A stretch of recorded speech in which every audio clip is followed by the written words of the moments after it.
एक high profile case की investigation के दौरान नोटिस किया गया कि साउथ कोरिया के पोर्ट से एक कंटेनर शिप रशिया के नकोटका पोर्ट के लिए रवाना होती है, लेकिन बीच रास्ते में ही ये शिप रडार से गायब हो जाती है। अगर आप ये समझ रहे हैं कि ये शिप किसी हादसे का शिकार हुई है, तो ऐसा हरगिज नहीं है।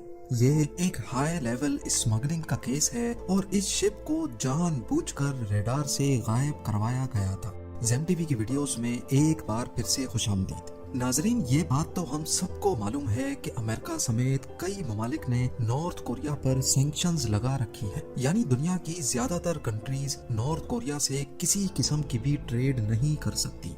ऐसा माना जाता है कि नॉर्थ कोरिया पर ये सैंक्शंस न्यूक्लियर वेपन प्रोग्राम की वजह से लगाई गई है, लेकिन असल में ये नॉर्थ कोरियन डिक्टेटर का सख्त बिहेवियर ही है जो इन सैंक्शंस की असल वजह बना है। Kim Jong Un north Korean president हैं, लेकिन ये अपनी जिंदगी बादशाहों की तरह गुजारते हैं। स्विस वॉचेस से लेकर प्राइवेट यॉट्स तक ऐसी कोई चीज नहीं है जो इनके पास ना हो। किम जोंग को वो तमाम लग्जरीज पसंद हैं जिनको वो यूएन की तरफ से लगाई गई सैंक्शंस की वजह से किसी भी कंट्री से इंपोर्ट नहीं कर सकते। लेकिन फिर भी नॉर्थ कोरियन डिक्टेटर के पास black Rolls Royce, Maybach S62 और मेबैक S600 पुलमैन गार्ड जैसी गाड़ियां मौजूद हैं।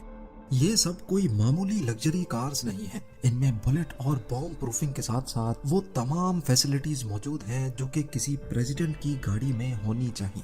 लेकिन सवाल ये है कि यूनाइटेड नेशंस की सैंक्शंस के बावजूद नॉर्थ कोरिया ये तमाम लग्जरी आइटम्स कैसे इंपोर्ट करता है, और वो कौन सी कंपनीज हैं जो कि एक सैंक्शन कंट्री को गाड़ी सेल करने की हिम्मत करती हैं।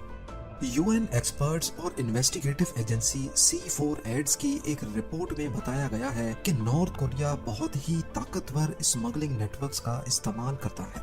अगर बात की जाए मर्सिडीज मेबैक की, तो ये जर्मनी में मैन्युफैक्चर होती है। जब कंपनी से पूछा गया कि उन्होंने सैंक्शंस के बावजूद नॉर्थ कोरिया में गाड़ी क्यों सेल की, तो उनका कहना था कि उनके पास इन गाड़ियों का कोई रिकॉर्ड ही नहीं है। मर्सिडीज के मैनेजर्स खुद परेशान थे कि उनकी top of the line luxury गाड़ियां नॉर्थ कोरिया पहुंची तो आखिर कैसे। इस मिस्ट्री के बॉटम तक जाने के लिए कई सालों तक इन्वेस्टिगेशन चलती रही। फिर आखिरकार एक दिन ये भांडा फूट ही गया। आइए देखते हैं मर्सिडीज मेबैक को यूरोप से नॉर्थ कोरिया कैसे स्मगल किया गया। गाड़ियों का सफर नीदरलैंड्स के रॉटरडैम से शुरू हुआ। रिकॉर्ड्स में देखा गया कि दोनों गाड़ियां अलग अलग सील्ड कंटेनर्स में बंद होकर पोर्ट पे आई थी। 20 जून 2018 को ये दोनों कंटेनर्स एक कार्गो शिप में लोड होकर रवाना किए गए। ये चाइना की कोस्टका शिपिंग कॉरपोरेशन की कार्गो शिप थी जो 41 डेज का सफर तय करके 31 जुलाई को चाइना के डालियन पोर्ट पे पहुंची। इन सील्ड कंटेनर्स को पोर्ट पे उतार लिया गया, जहां वो कुछ अरसे तक पड़े रहे। 26 अगस्त को यानी ऑफलोड होने के 26 दिनों के बाद इन दोनों कंटेनर्स को एक दूसरी शिप में लोड करके जापान के ओसाका पोर्ट पे भेज दिया गया, और फिर यहाँ से इनको एक और वेसल में लोड करके पुसान, जो कि साउथ कोरिया का एक पोर्ट है, वहाँ भेज दिया गया। यहाँ तक सब कुछ क्लियर था और इसमें कुछ भी गड़बड़ नहीं थी। लेकिन इसके बाद मामला गड़बड़ होता गया। साउथ कोरिया से इन कंटेनर्स को एक और शिप में लोड किया गया जिसका नाम था DN5505। 1 अक्टूबर को DN5505 ये दोनों कंटेनर समेत साउथ कोरिया से निकलकर रशिया के नकोटका पोर्ट के लिए रवाना होती है। ये सफर करीब 5 दिनों का था, लेकिन दूसरे ही दिन बीच रास्ते में शिप अचानक रडार से गायब हो गई। रिकॉर्ड में देखा गया कि 18 दिनों के बाद DN5505 दोबारा से रडार पे शो होती है, लेकिन अब वो रशिया से वापस साउथ कोरिया आ रही थी।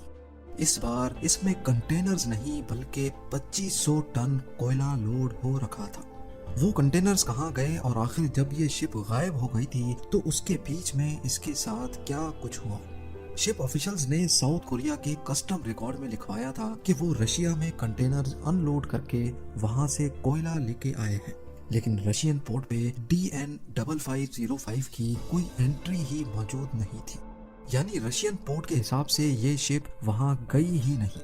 इन्वेस्टिगेटर्स को मालूम पड़ गया कि यहाँ दाल में कुछ काला जरूर है। DN5505 का ओरिजिनल नाम जियांग जिन था, जिसको एक हांगकांग बेस्ड कंपनी ओन करती थी।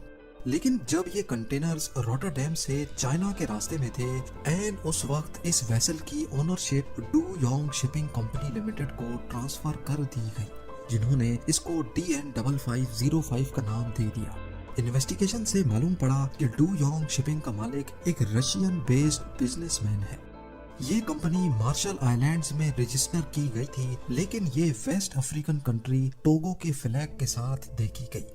असल में इस सारी स्टोरी को जानबूझकर कंफ्यूजिंग बनाया गया था, ताकि इन्वेस्टिगेटर्स कभी इस केस के बॉटम तक ना जा पाए। लेकिन खुशकिस्मती थी कि इन्वेस्टिगेशन टीम को एक और सुराग मिल ही गया।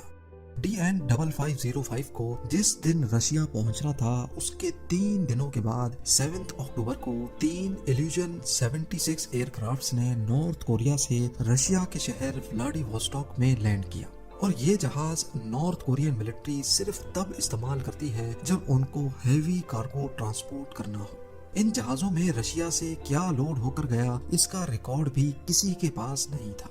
एक और कोइंसिडेंस ये था कि जिस रशियन बिजनेसमैन ने DN5505 की शिपिंग कंपनी को अचानक से खरीद लिया था, वो भी व्लादिवोस्टॉक का ही रहने वाला था। तो अब सब कुछ क्लियर होने लगा कि ये मर्सिडीज मेबैक पूरी दुनिया घूमकर असल में रशिया से ही नॉर्थ कोरिया गई थी, लेकिन ऑब्वियसली इसका कोई प्रूफ नहीं है। अब ये तो रही सिर्फ गाड़ियों की स्मगलिंग।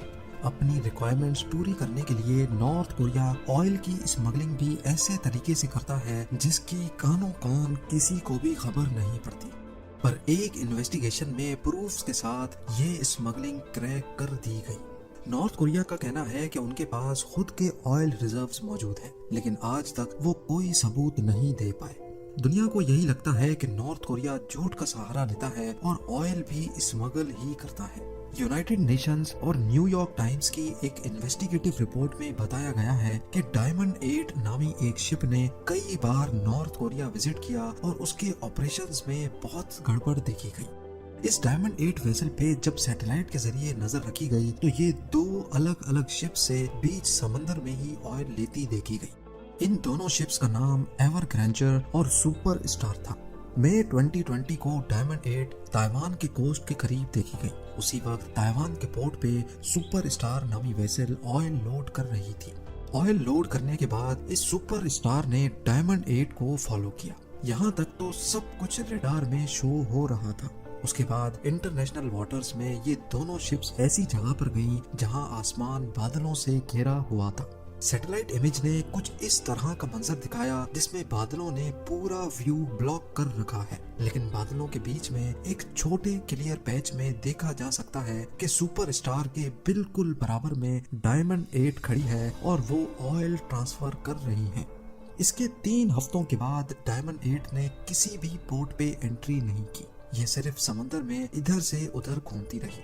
27 मई को इसने नॉर्थ कोरिया की तरफ ट्रेवल किया और कोस्ट के करीब पहुंचने पर डायमंड 8 ने अपना रेडार सिस्टम 8 दिनों के लिए ऑफ कर दिया, जिससे वो रेडार से गायब हो गई। इन 8 दिनों तक सैटेलाइट ने डायमंड 8 पर कड़ी नजर रखी हुई थी। इस दौरान ये नॉर्थ कोरिया के पोर्ट पे भी देखी गई। डायमंड 8 की डायमेंशंस और फीचर्स नॉर्थ कोरियन पोर्ट पे खड़ी शिप से बिल्कुल मैच कर रही हैं। ये कोई पहली बार नहीं था, बल्कि 2020 में 4 मर्तबा डायमंड 8 को नॉर्थ कोरिया जाते देखा गया है, जिसमें कभी वो सुपर स्टार से ऑयल लेती तो कभी एवर ग्रेंचो से। अब सवाल ये है कि डायमंड 8 के पीछे आखिर है कौन? ये जानना इतना आसान नहीं है, क्योंकि ये इतना आसान रखा ही नहीं गया। तहकीक से मालूम पड़ा कि डायमंड 8 को पहले वही कंपनी ओन करती थी जो सुपर स्टार को ओन करती है, लेकिन 2016 में इसको एक इंडोनेशियन बिजनेसमैन ने खरीद लिया जिसका नाम टैन जोक नाम है।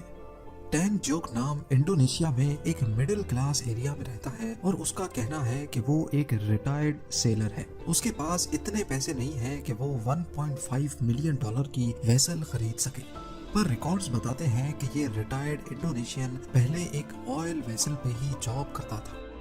एक बात तो तय है कि Kim Jong Un international sanctions के बावजूद भी स्मगलिंग करने में कामयाब हो जाते हैं और इसको रोकना बहुत ही मुश्किल है।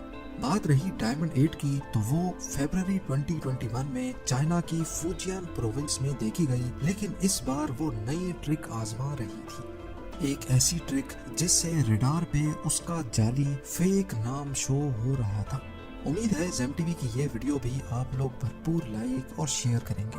आप लोगों के प्यार भरे कमेंट्स का बेहद शुक्रिया। मिलते हैं अगली शानदार वीडियो में।